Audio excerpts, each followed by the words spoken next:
This episode of What's Going On with Shipping, the battle for the Black Sea. Is it becoming a new tanker war? I'm your host, Sal Mercaglano. Welcome to this episode of What's Going On with Shipping. So today's episode looks at what's going on currently in the Black Sea with the analogy, is the Black Sea becoming the Persian Gulf of the 1980s? During the 1980s, the Persian Gulf was ripped by what was known as the tanker war, where commercial vessels were targeted between Iran and Iraq. Up to now, we've seen commercial vessels targeted by Russians in this conflict. The question is, does it expand? So let's take a look at what's going on right now in the Black Sea. So those videos you just saw were from The Sun, and they were recordings of Ukrainian strikes against Raptor-class landing craft and fast attack vessels of the Russian Navy. And the focus has been on this Snake Island. And this BBC story talks about the continual fight for this island, or more likely a rock, actually sticking out of the Gulf of Odessa.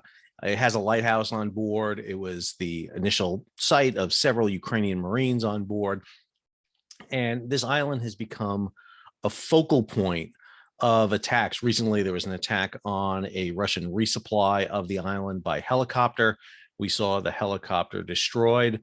It's in this key little area right here at the far western side of the Gulf of Odessa, between Odessa and heading down to the Turkish Straits. But what makes it even more important right now is that it's located right here by the Danube River, which comes out here between Romania and Ukraine, near the port of Constanta, which is the main Romanian port. And there seems to be a concentrated fight right now for the control of this island. And this island has been obviously the centerpiece. This is the famous postage stamp that came out with the Russian cruiser Moskva, which is later sunk, and the Ukrainian Marines on the island basically telling them to leave in a polite way. But the focus here is much more than just the symbols. Control of Snake Island means control of trade routes. And my big concern has been the growing escalation of the war in the Black Sea. This article by Ronald, The Tanker War, was in United States Naval Institute Proceedings. And it talks about the tanker war of the 1980s, one of the best little documents we have here on a good kind of quick little synopsis of it. And one of the things that you see right here is how much the tanker war exploded across the 1980s. 1985, 5 vessels being hit. 1982, 22 vessels. 1983, 16 vessels. All of them were attacked by Iraq. But then in 1984, it expanded. Iran started to do their attacks. And by the time you get to 1987, a grand total of 451 ships had been attacked, and across all registries. We see it wasn't really isolated. Liberia became the number 1. Panama was number 3. Cyprus, Greece, all these nations were attacked. Most of these were open registries. And of course, Iran was also attacked along with Iraq. And you can see it was really focused against the tankers, hence the acronym or the moniker, tanker war. If we hop over here to marine traffic, nothing coming out of the Gulf of Odessa. Again, you see ships up here along the perimeter of the Gulf of Odessa, all the way from Odessa to Mykolaiv down to Kherson. Those vessels are trapped. Right now, the Russians hold the city of Kherson, but they're moving in on the city of Mykolaiv, and with potential plans to get to Odessa. Here's the Crimea, Sevastopol down here. Crimea was taken over by the Russians in 2014. And then the Sea of Azov, which is naked of vessels. However, that's not true. Vessels are sailing here out of Rostov, being convoyed by Russian naval forces past Mariupol, now that it's been suppressed, through the Sea of Azov to the Kerch Straits, where a lot of small coastal vessels are offloading and loading into larger vessels. And then the port of Novorossiysk here, where this is the terminus for the Central Asian pipeline coming out of the Central Asian states. And then what you're seeing here is bulk vessels, the green vessels here. These are cargo ships, and the red ones, tankers, all sailing across the Black Sea, heading down here to the Turkish Straits. Meanwhile, over on the western side, you'll see coming out of Constanta, we'll zoom in here a little bit, 2 accumulations of vessels down off Constanta. These are grain ships coming out of there. And then the newest growth of vessels we see right here are these massive anchorage off the ports going into the Danube River and toward the Ukrainian ports of Rena and Izmail. This right here, this is Snake Island.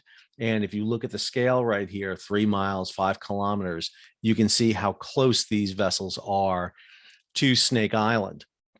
And what we know is that the Ukrainians have been suppressing Snake Island since the Russians have grabbed it.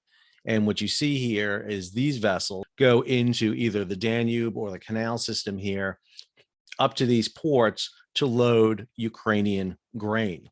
And these vessels are all open registry vessels piled up right here, kind of smaller vessels. The Gordion from Vanuatu heading out of Turkey, she's heading up to Reni to load.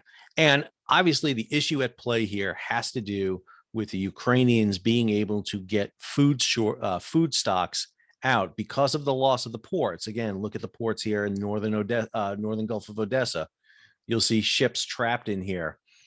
See ships trapped all the way up in these ports, and not all of them are showing their AIS. Some have actually turned them off because of either attacks or the ships have been abandoned by their crew.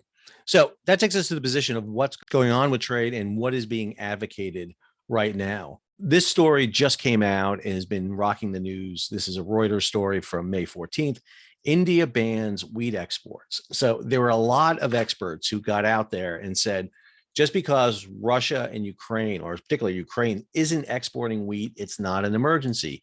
As one person on Twitter put it, Ukraine only provides 0.9% of the world's grain. It's a very small percentage. However, when you look at their exports, they represent nearly 10% total exports, more so when you start adding Russia into this. The problem was that a lot of specialists were saying, well, it's not a problem. The other grain producers around the world, and particularly India was one that was looked at, will make up the shortfall. They also cited the United States, they cited Brazil, a whole batch of other countries. But what we're seeing now, there are other factors at play, and this story hits it. India has banned wheat exports on Saturday, days after saying it was targeting record shipments this year as a scorching heat wave curtailed output and domestic prices hit a record high. The government said it would still allow exports backed by already issued letters of credit and to countries that request supplies to meet their food security needs. This moves to ban overseas shipments was not in perpetuity and could be revised, senior government officials told a press conference. There are a lot of factors at play here. It's not just how much wheat you have. You have to get that wheat out of those countries to the countries that need them. Right now on the West Coast of the United States, ocean carriers are not taking exports. In the Brazil and South America, record droughts have curtailed the ability to ship wheat by barge down rivers. We're just seeing that. Add to it, Romania is in the process of trying to get as much wheat and grain out as they can move. As that wheat and grain is being shifted to Romanian ports, they're trying to get it out. We see that influx of vessels off the Danube, off Constanta, all of that is absolutely vital. Again, come back to the map here. And as we look at it, we're seeing that play out. And what the Black Sea is emerging as is kind of two competing sources here for supplies. So the Russians are hauling goods out of Kerch Strait, being fed by the Don River at Rostov. And then out of Novorossiysk, you're getting grain shipments, you're getting oil shipments. All of that's coming out of Russia. Ukraine, along with countries backing Ukraine, are shipping grain shipments out of the Danube, out of Constanta, all heading down here to the Turkish Straits. The fear here, and this is the big fear, is what if those two systems of shipping become targeted? This is the fight over Snake Island. And I'll give you two sources that are talking about this. The first comes from Admiral James Stavridis. Admiral Stavridis, an extremely, I think, personally a good-looking guy. He's if you look at Stavridis, you'll understand why I'm saying this. Stavridis wrote this: on the surface, the tiny Ukrainian Navy, just 5,000 active duty sailors and a handful of small coastal boats, appear to be significantly overmatched by the Russian maritime focus.